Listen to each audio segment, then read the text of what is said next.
Honorable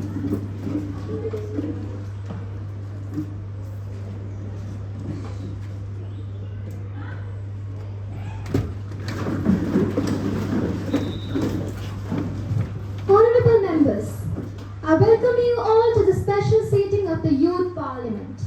Hope this session will be a very fruitful one for the country and for us. As the first item of this agenda is oath or affirmation, I request Secretary General, please. Mrs. Vaishnavi, who stands elected from the Theory constituency, will now take the oath of affirmation. Mrs. Vaishnavi, please. Madam, do you want to take the oath of affirmation? Oath, please. Which language would you like to take? In Hindi, please. मैं वैष्णवी युवा सदन की लोकसभा सदस्य निर्वाचित हुई हूँ। मैं ईश्वर की शपथ लेती हूँ कि मैं विधि द्वारा स्थापित भारत के संविधान के प्रति श्रद्धा और निष्ठा रखूंगी, देश की प्रभुसत्ता और एकता को बनाए रखूंगी और जिस पद की मैं ग्रहण करने वाली हूँ उसकी कर्तव्यों का श्रद्धापूर्वक निर्वहन करूंगी। Mr. Sahil, who stands elected from the Varanasi constituency, will now take the oath of affirmation. Mr. Sahil, please.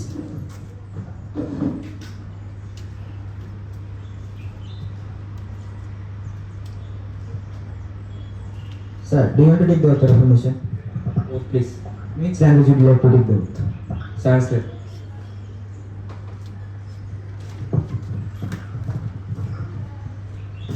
अहं साहिलः जनादस्य सदस्य निर्वाचितः सनीश्वरस्य नाम शपथं करोमि यत् अहं करिष्यामि इति भारतस्य सर्वभौमत्वम् अखण्डं च धरिष्यामि यस्मिन् कर्तव्ये अहं प्रतिष्ठप्रतिभः अस्मि तदा निष्ठया निर्वाचितस्यामि इति विधानं शपथितो भारतस्य संविधाने तत्र विश्वासनिष्ठ च धारयतु इति।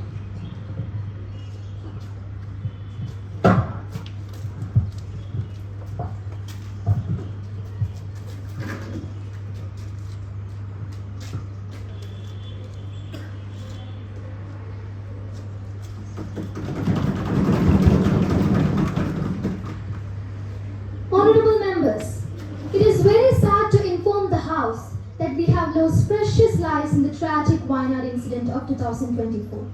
This heartbreaking event has left a mark on the families affected as well as the community and the entire nation. Wayanad, known for its beauty, became the site of immense sorrow as nature's fury claimed life, disrupted livelihoods and left a trail of destruction. Our thoughts and deepest condolence go out for the families of the victims, and we stand united in supporting those who are now facing the task of rebuilding their lives.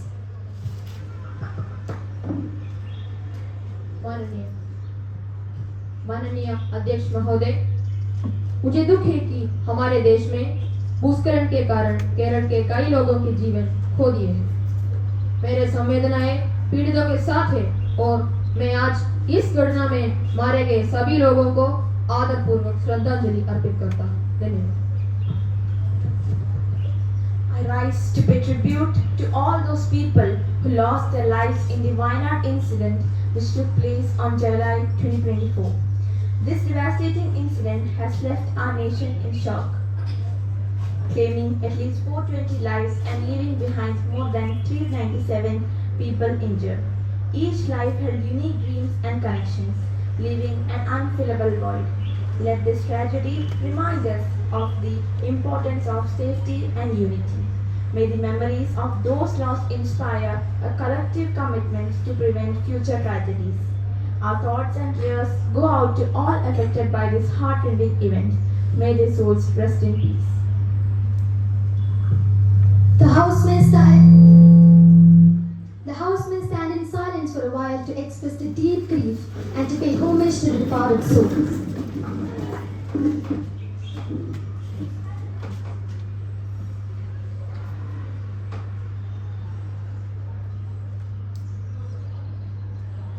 Over. Secretary General to convey the message of condolence to the bereaved family. Yes, ma'am.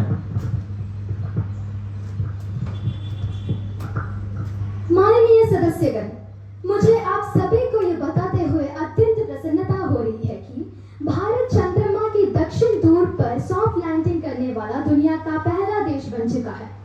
मैं पूरे सदन की ओर से भारतीय अंतरिक्ष अनुसंधान संगठन के सभी वैज्ञानिकों को हार्दिक बधाई देती हूँ।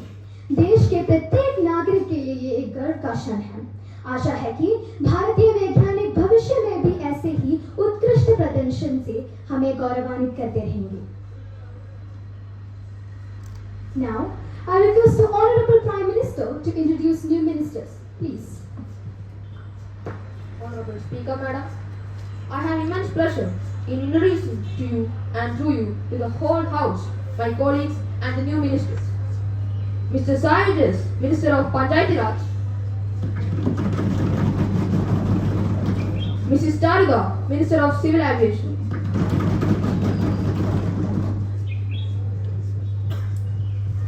Now, the question hour starts.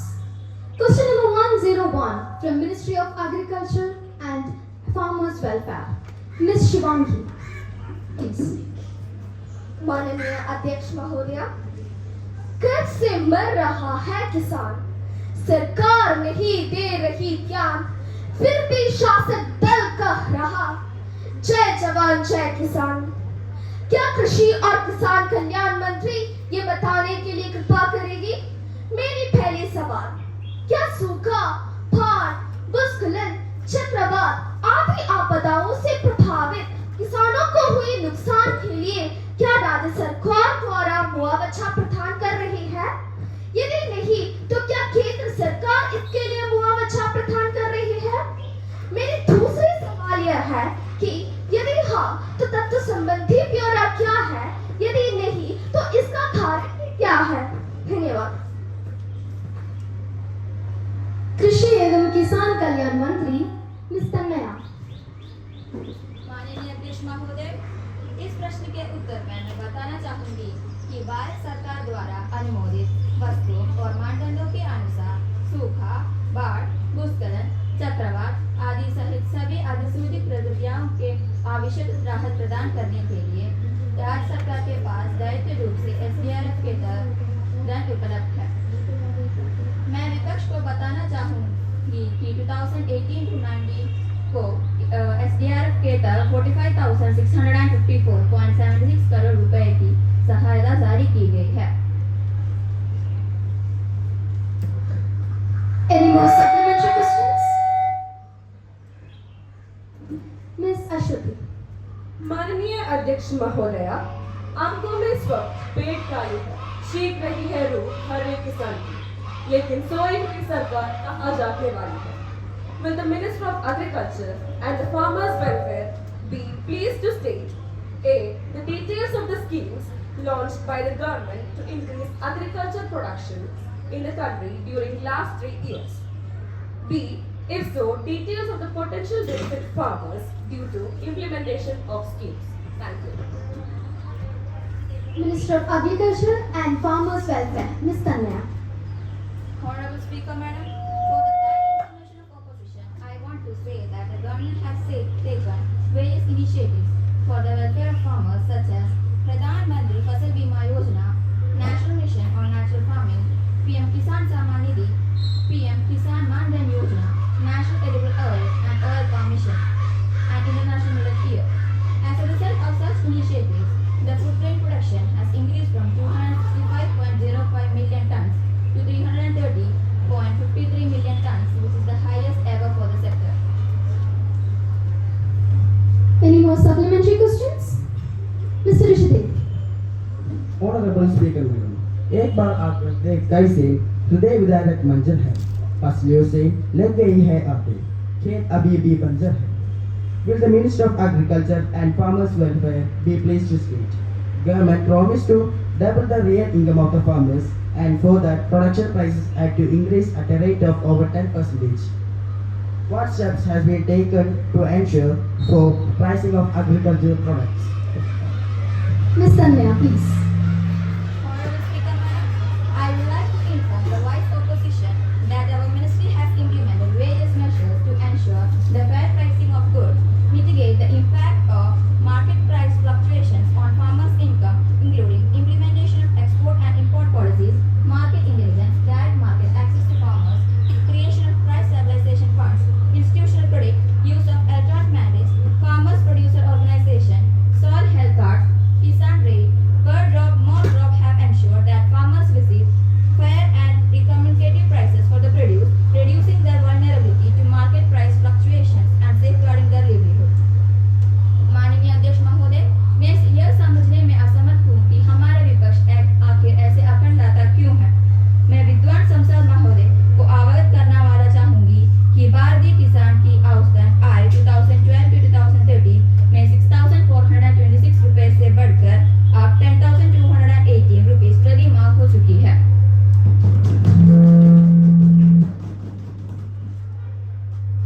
Ms. Rituana. माननीय अध्यक्ष महोदया, क्या माननीय शिक्षा मंत्री जी यह बताने की कृपा करेंगे कि क्या सरकार इस विचार पे सहमत है कि नई राष्ट्रीय शिक्षा में क्षेत्रीय भाषाओं पर ज्यादा जोर दिया गया है? क्या नई राष्ट्रीय शिक्षा नीति में क्षेत्रीय भाषाओं में बच्चों को पुस्तकों व शिक्षकों की उपलब्धता करवाने के लिए किसी नीति का निर्धारण किया है? यदि हाँ, तो इस संबंध में सरकार ब्यौरा दे। Ms. Nakshatra. आदरणीय अध्यक्ष महोदय, जन्म से ही हम मातृभाषा के प्रयोग करते आ रहे हैं और सारे संस्कार एवं व्यवहार हम इसी के द्वारा पाते हैं। मातृभाषा हमें हमारी संस्कृति से जोड़ती है। नई राष्ट्रीय शिक्षा नीति के तहत 5वीं तक के बच्चों को उनकी मातृभाषा में पढ़ाया जाएगा ताकि बच्चों में समझने का गुण धीरे धीरे उत्पन्न हो, ताकि इससे उनकी याददाश्त, कल्पनाचित और पुराने अनुभव को जोड़ने की क्षमता विकसित हो सके। वैज्ञानिक और तकनीकी शब्दावली आयोग क्षेत्रीय भाषाओं में विश्वविद्यालय स्तर की पुस्तिका के प्रकाशन के लिए प्रकाशन अनुदान प्रदान कर रहा है। राष्ट्रीय अनुवाद मिशन को केंद्रीय भारतीय संस्थान मैसूर के माध्यम में कार्यान्वित किया जा रहा है, जिसके तहत विश्वविद्यालय और कॉलेजों में निर्धारित विभिन्न विषयों की पाठ्य पुस्तक का 8वीं अनुसूची की सभी भाषाओं में अनुवाद किया जा रहा है। मैं विपक्ष को बताना चाहूंगी कि भारतीय भाषाओं के प्रयोग में विद्यार्थी अंग्रेजी में पिछड़ेगा नहीं, बल्कि वे न केवल विषय को बेहतर ढंग से समझ पाएगा, अपितु हमारी विविधता में एकता की गौरवशाली परंपरा, जिसे आज भी विश्व में समाप्त की दृष्टि से देखा जाता है, के संरक्षण से भी हमारा यह अत्यंत महत्वपूर्ण साबित होगा। धन्यवाद।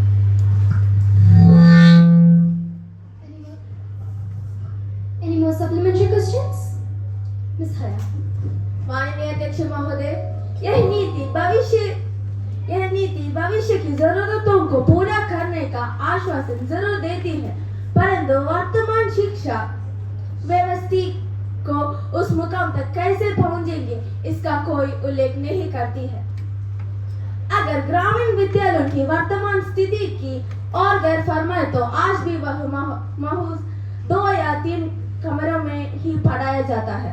मैं शिक्षा मंत्री जी से यह पूछना चाहूंगी कि ग्रामीण क्षेत्रों में प्राथमिक सुविधाएं जैसे बिजली, पीने का पानी, पक्के शौचालयों के अभाव में सरकार वह computer coding, digital library, AI जैसे आधुनिक सुविधाएं कैसे पहुंचाएगी? धन्यवाद। Ms. Nakshatra, please.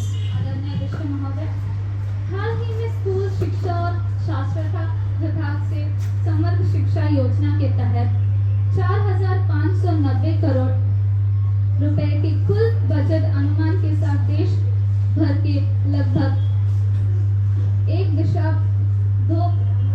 लाख सरकारी स्कूलों की अवसंरचना के कार्यान्वयन संबंधी एक परियोजना को मंजूरी दी है।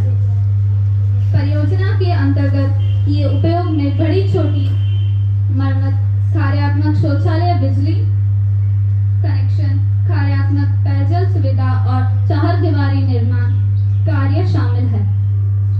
राष्ट्रीय शिक्षा नीति शिक्षा प्रौद्योगिकी के उपयोग पर जोर देती है और डिजिटल डिवाइडर को दूर करने के लिए सरकार विशेष रूप से ग्रामीण क्षेत्रों में स्कूलों को डिजिटल बुनियादी ढांचे और संस्थान प्रदान करके निवेश करेगी। धन्यवाद।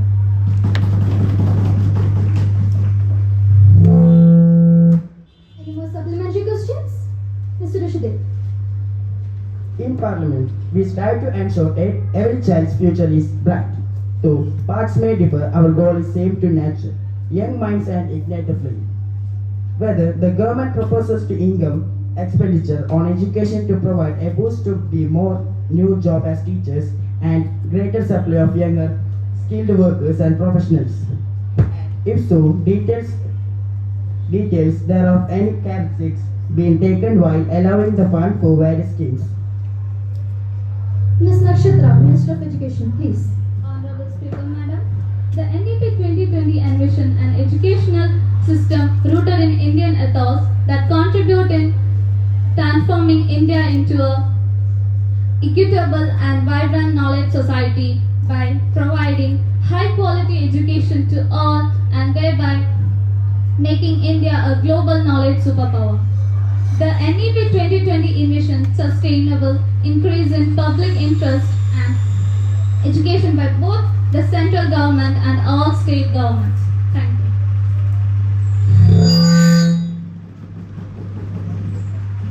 Any more supplementary questions? Now the question hour is over. No more supplementary questions, please. अब हम शून्यकाल के अंतर्गत बेरोजगारी से जुड़े मुद्दे पर चर्चा करेंगे। मिस अब्दिका, ऑपोजिशन लीडर, आपको कुछ कहना है?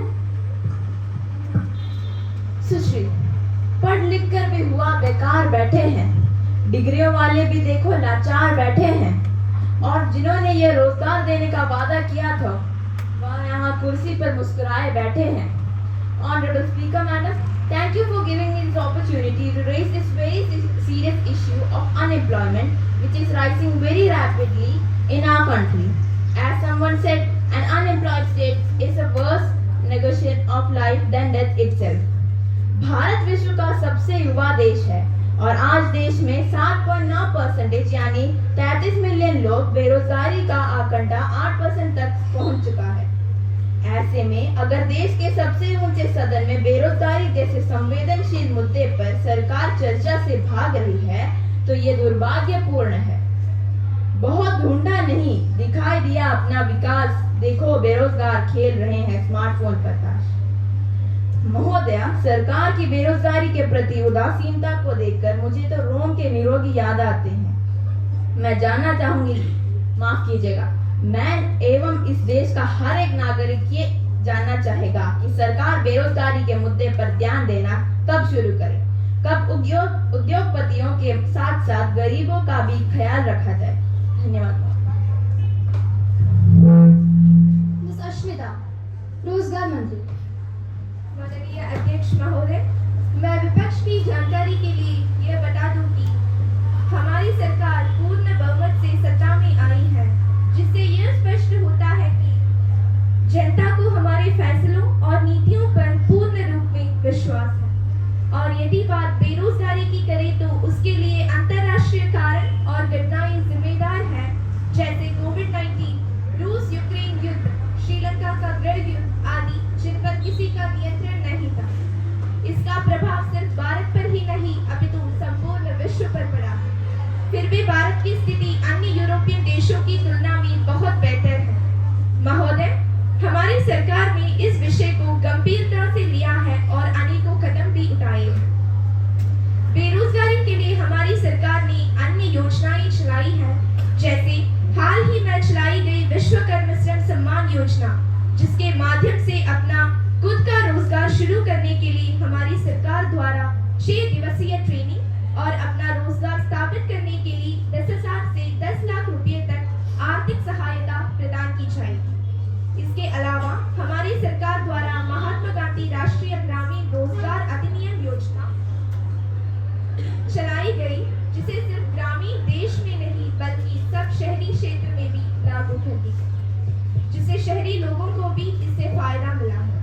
इसके अलावा हमारी सरकार द्वारा मेक इन इंडिया स्कीम चलाई गई, जिससे ज्यादा से ज्यादा सामान भारत में बनने की वजह से लोगों को रोजगार मिली।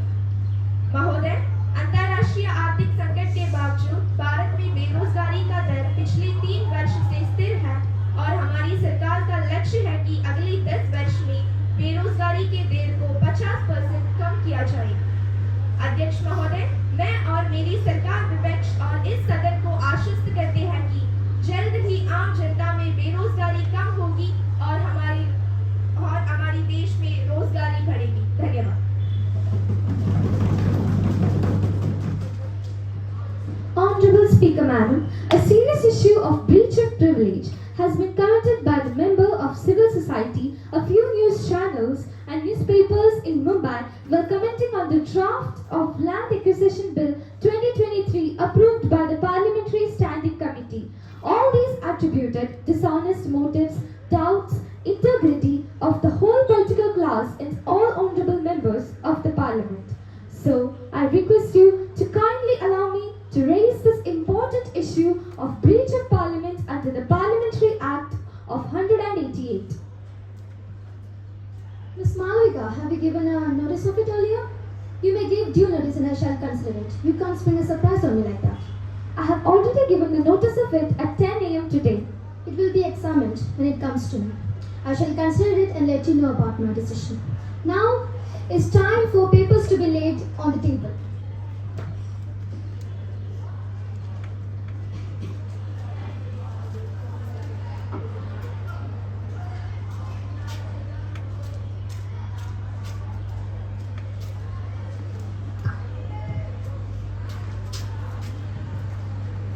Honorable Minister of Consumer Affairs, Ms. Arushi Babu.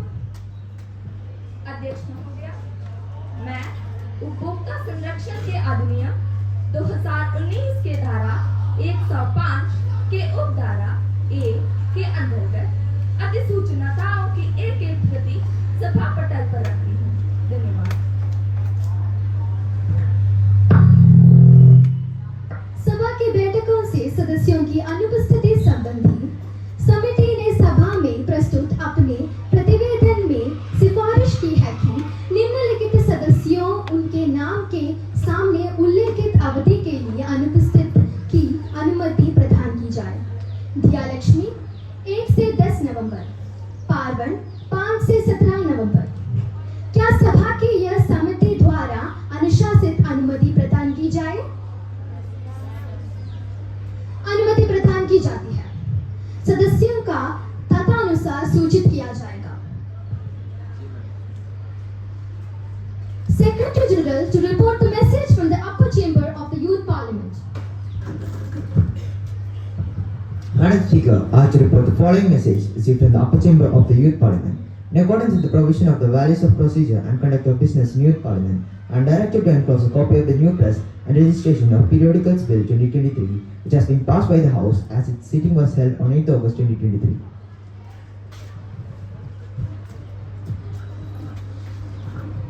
Secretary General to lay on the table a copy of appropriation of the new press and registration of Periodicals Bill 2023.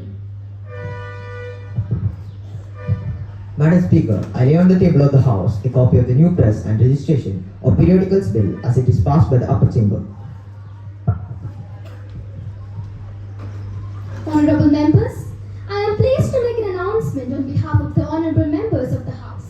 I have great pleasure in extending a warm welcome to the Deputy Speaker of the Israel Parliament, Knesset, and the other honorable members of the Israel Parliament delegation who are here to visit the India as our honored guest.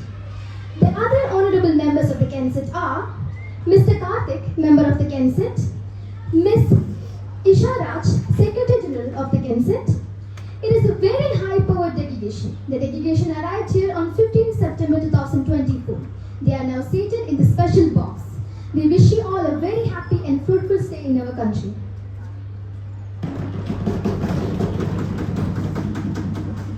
अब हम ध्यानाकृष्ण प्रस्ताव पर चर्चा करेंगे।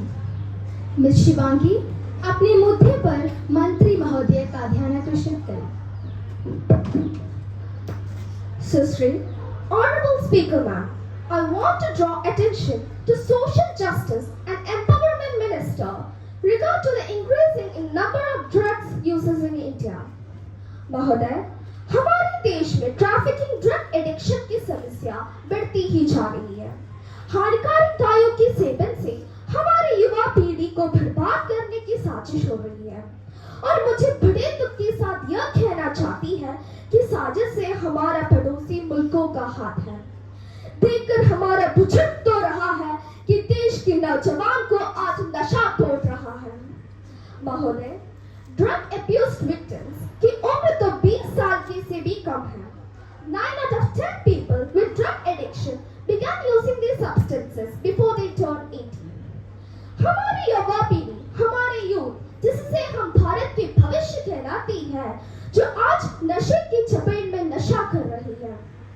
और हमारी सरकार इसके लिए कुछ भी नहीं कर पा रही है, बस हाथ पे हाथ दए बैठी है। अगर ऐसा ही हालत हो रही, हम अंदाजा लगा सकते हैं कि हम आने वाले दिनों में हमारी भारत की क्या हालत हो सकती है।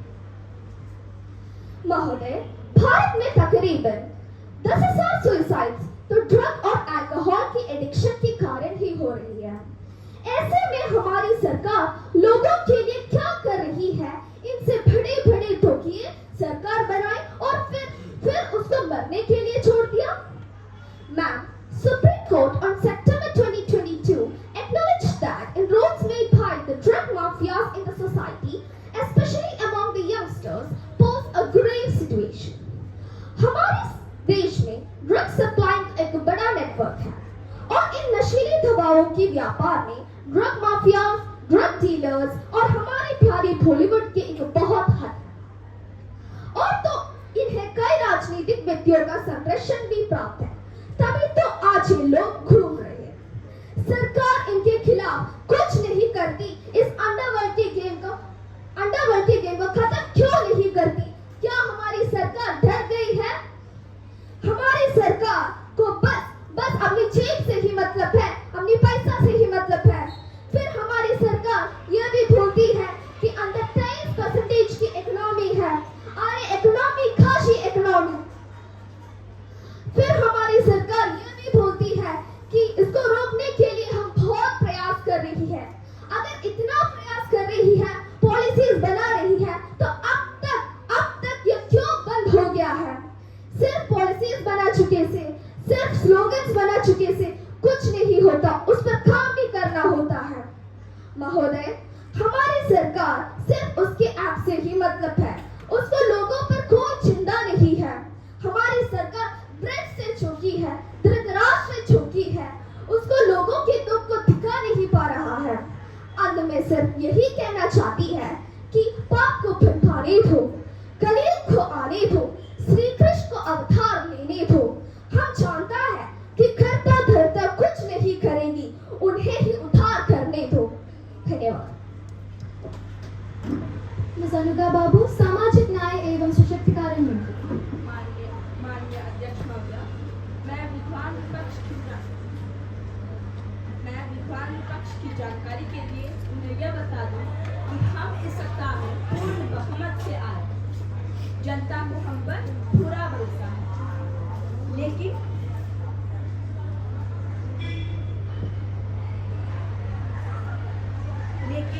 विपक्ष यह सोचता है कि हमारी सरकार बस हाथ पर हाथ धरे बैठी है। मैं उन्हें यह बता दूं कि हमें हमारे भारत देश की युवा पीढ़ी को चिंता है।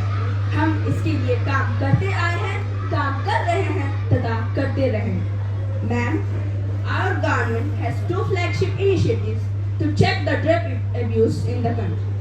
The Buddy and the Drug Abuse Protection Officers programs are aimed at identifying vulnerable adolescents to prevent them falling into the trap of drugs.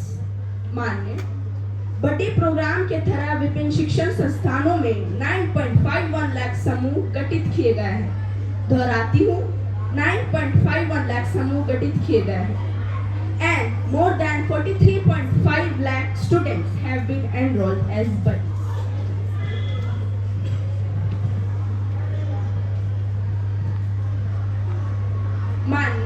इसके अलावा दरा 27 नशीली दवाओं का सेवन एक दंडनीय अपराध है, जिसके लिए 10,000 की जुर्माना तथा 6 महीने की कैद या दोनों हो सकती है।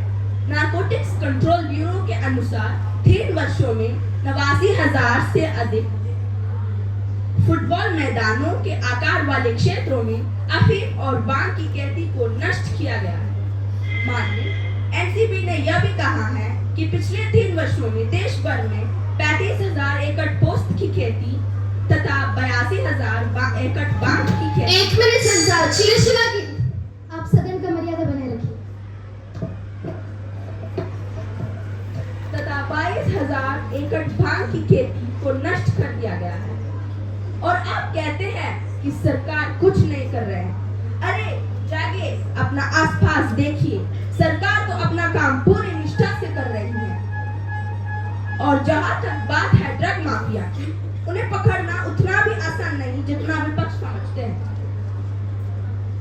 परंतु हमारी सरकार इन ड्रग माफिया को पकड़ने के लिए पूरी जी जान से मेहनत कर रही है। इसी के तहत सरकार द्वारा कुछ एक्ट जारी किए गए हैं।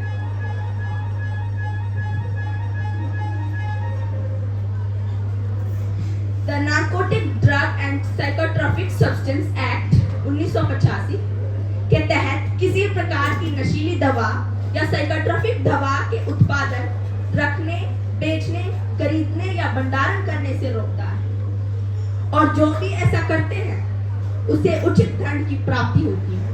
मान्य इसी के साथ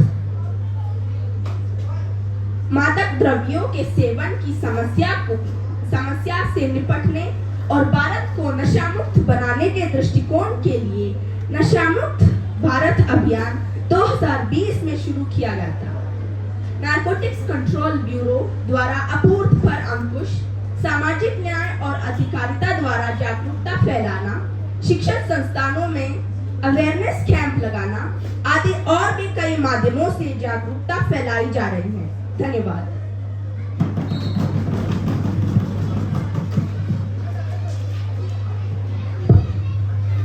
Now it's time for the legislative business.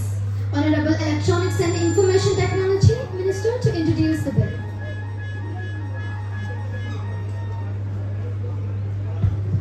Honorable Speaker, Madam, I beg to move from leave to introduce a bill further to amend the Digital Personal Data Protection Bill 2023. The question is that leave to be granted to introduce the bill further to amend the Digital Personal Data Protection Bill 2023. Those who are in favor will say yes. Those who are against the bill, please say no. I think the yes have it. The yes have it. The yes have it. Honorable Speaker, ma'am, I introduce the bill. Now, the House will take up consideration of the Government of National Capital Territory of Delhi Amendment Bill 2023. Honorable Home Minister, Ms. Avantika to introduce the bill.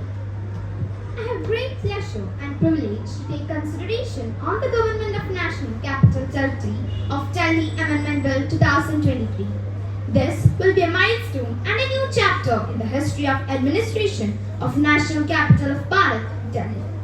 And the very purpose of this bill is the Government of National Capital Territory of Delhi Amendment Bill 2023 gives the central government control over the appointment, transfer and posting of all officials in the Delhi government. Now, I would like to highlight the major features of Delhi Service Bill 2023. First, the bill establishes the National Capital Civil Services Authority, which consists of the Chief Minister, Chief Secretary of Delhi and Principal Home Secretary of Delhi. The authority will make recommendation to the Lieutenant Governor regarding transfers and postings of officials and disciplinary matters. Second, the bill empowers the LG to exercise his sole discretion on several matters, including those recommended by the National Capital Civil Services Authority and the solution of the Delhi Legislative Assembly. Third, it authorizes department secretaries to bring to notice of the LG, the Chief Minister and the Chief Secretary any matter that may bring Delhi government into controversy with the central government. Madam Speaker, there are 4 clauses in it and have already provided the copy of the bill to all honourable members of the Parliament. Now, I would like Madam Speaker to take the bill in consideration. Motion moved that the Government of National Capital Territory of Delhi Amendment Bill 2023 there to be taken into consideration. Ms. Shivangana, Member of Opposition. Honorable Speaker, Madam, I'm opposing this bill because it breaks the basic structure of doctrine by crushing the federalism which is the soul of Indian democracy. In federalism, the power is divided between the state government and the central government. But this bill has centralized all the powers in the hands of the central government. Our constitution gives a very importance to the regional aspirations that can be only represented by the state government and not by the centralized union government. The bill has granted the Lieutenant Governor sole discretion in various various matters. That implies that the Chief Minister is now unable to convey a session needed for the essential government businesses. Now the question arises, if all the powers is transferred to the Lieutenant Governor, what's the meaning of electing the government? What's the value for these Chief Ministers and Ministers? And will it not be a disrespect to the vote given by the people? So it's my request that the voting right of the people should be respected and this bill should not be passed. Thank you.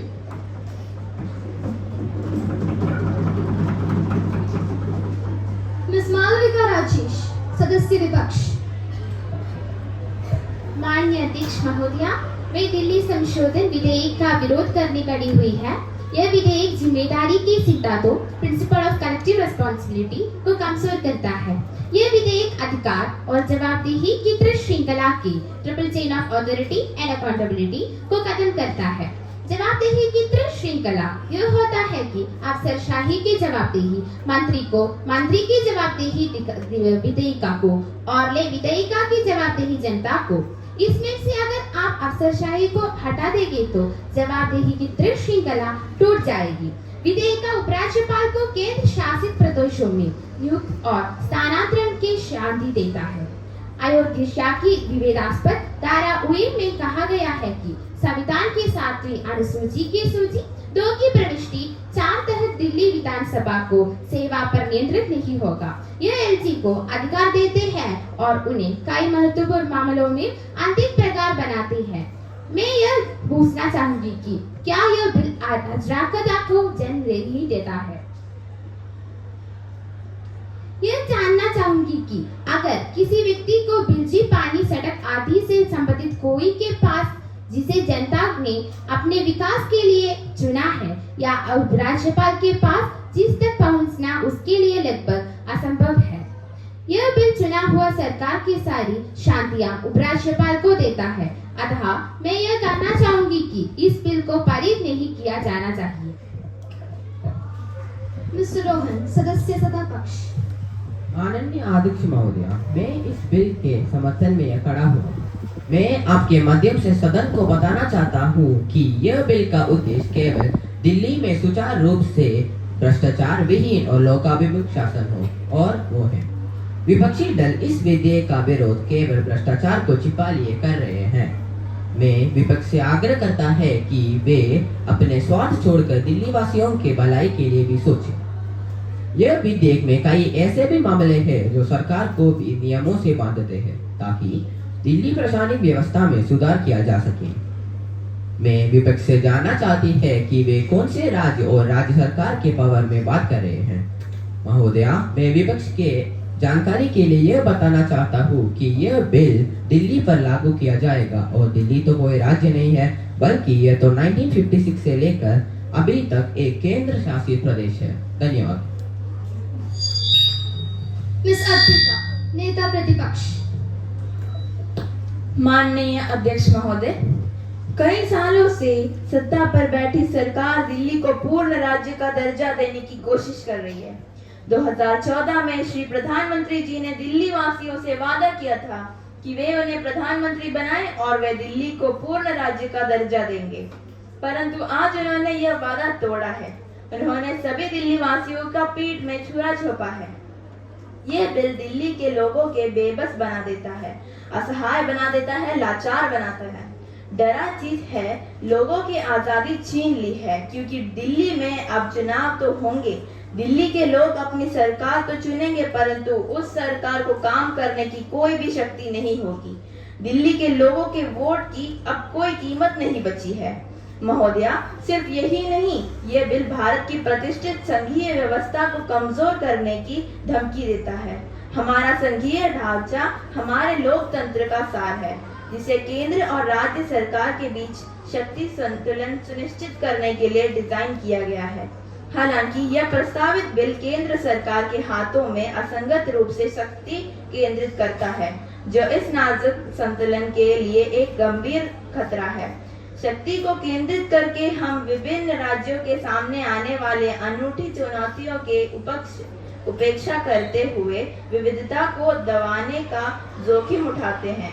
यह समावेशिता और प्रतिनिधित्व के सिद्धांतों के खिलाफ है जिसे हमारा संविधान कायम रखता है। इसके अलावा मत्ता के विकेंद्रीकरण से यह सुनिश्चित होता है कि शासन अधिक प्रभावी निर्णय लेने में और जवाब देने के लिए जनता के करीब रहता है। बिल द्वारा प्रस्तावित एक केंद्रीकृत दृष्टिकोण के परिणाम स्वरूप सरकार और शासक के बीच अलगाव हो सकता है, जिससे सहभागी लोकतंत्र का सार नष्ट हो सकता है। एक जिम्मेदार प्रतिनिधि होने के नाते यह हमारा कर्तव्य है कि हम अपने संघीय व्यवस्था को खत्म करने के किसी भी प्रयास से खिलाफ आवाज उठाएं। धन्यवाद।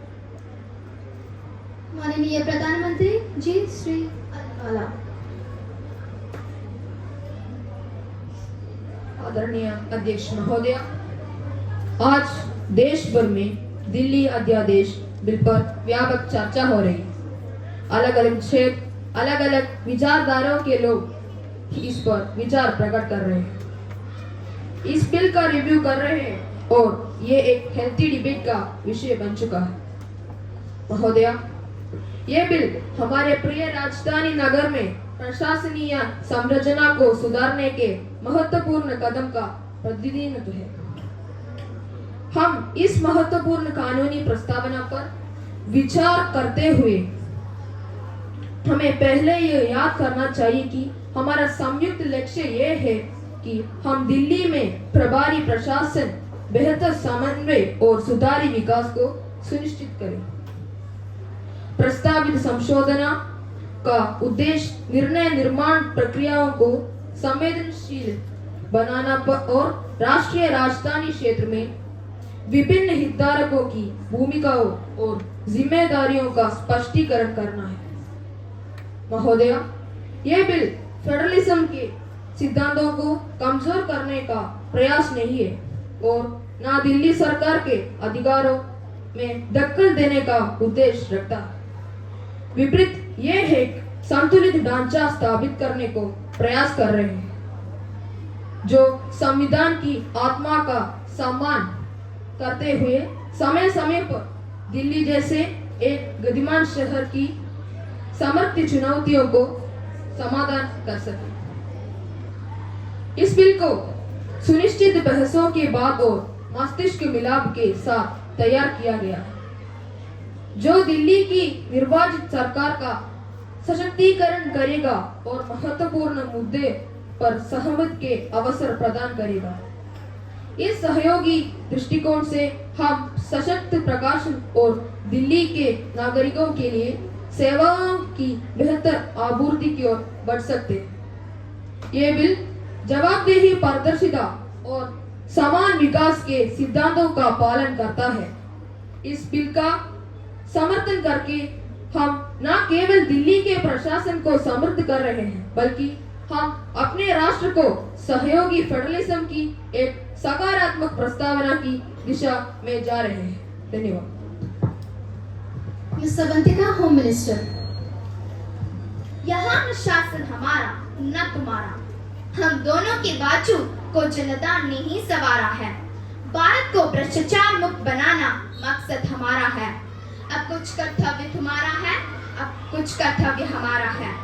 माननीय अध्यक्ष महोदय, मैं सभी सदस्यों को याद दिलाना चाहूंगी कि भारत की लोकतांत्रिक व्यवस्था को क्योंकि पूरे विश्व में प्रसिद्ध है। इस व्यवस्था को और भी सचोट रूप से चलाने में यह बिल हमारी मदद करता है। जैसा कि सभी जानता है, दिल्ली न केवल एक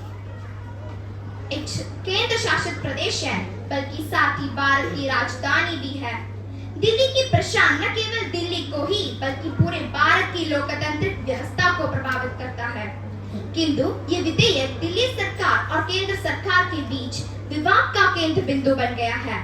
इस बिल को लाने का मूल कारण केंद्र के द्वारा पावर हासिल करना नहीं है, बल्कि दिल्ली को भ्रष्टाचार खत्म करना है। उसे नदियों को लालच क्या जो अनंत सागर में रहता हो, सूरज को क्या ईर्ष्या चांद से जो कुछ चांदनी को चांदनी देता है। महोदय, विपक्ष को न देश की चिंता है, न समाज की चिंता, न जनता की चिंता और न ही संविधान की चिंता। इन्हें तो बस अपना सत्ता की चिंता है। यह बिल संसदीय लोकतंत्र के सिद्धांतों और शक्तियों को संवैधानिक प्रतिकरण और उल्लंघन नहीं करता, बल्कि शक्तियों के वितरण में स्पष्टता लाने का कार्य करता है। अतः मैं सभी सम्मान्य सभासदों से विनम्र निवेदन करती हूँ कि इस विधेयक को पारित करने में अपना मत एवं सहयोग दें। अंत में इस विधेयक को भविष्य में भ्रष्टाचार मुक्त भारत के रूप में परिकल्पना करते हुए इतना जरूर कहना चाहूंगी कि बस कुछ देर की खामोशी है, फिर शोर आएंगी। दूसरे का सिर्फ वक्त आया है, हिंदुस्तान का फिर से एक नया दौर आएगा।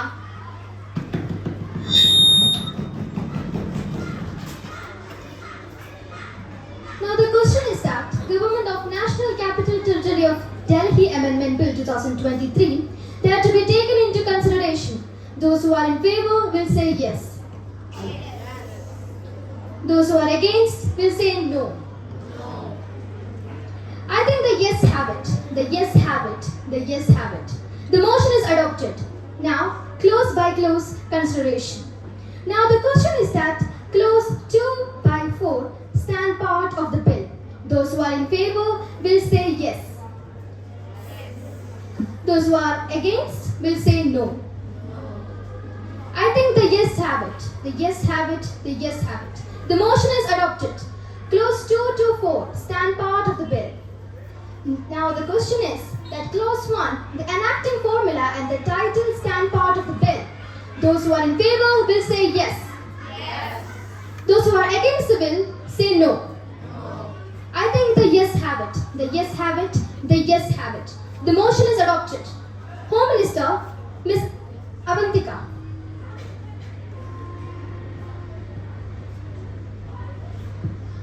Motion moved that the bill is passed. Those who are in favor will say yes. Yes. Those who are against say no. I think the yes have it. The yes have it. The yes have it. The motion is adopted. Now the House is adjourned to meet again tomorrow at 11 a.m.